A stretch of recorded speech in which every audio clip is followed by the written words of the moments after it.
د پاکستان تحریک انصاف د ضلع 400 ډیرو زیات عزتمندو ملګرو، السلام علیکم. دا ویډیو پیغام تاسو له درکومه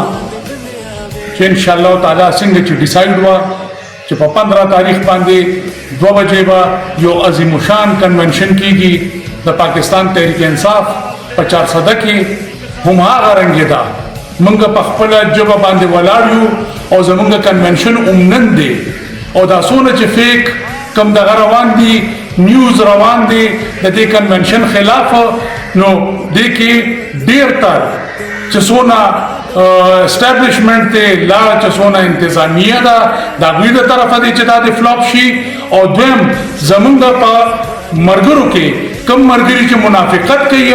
او کم چې د خان صاحب د پاره رابطي نشي روډونو ته سړکونو ته جلساګاهانو ته،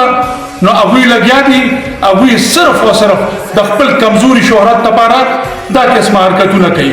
ټولو ته مې سوال دی او ټولو ته مې درخواست دی چې ټول به روزه څنګه چې شیر افضل خان ویلي دي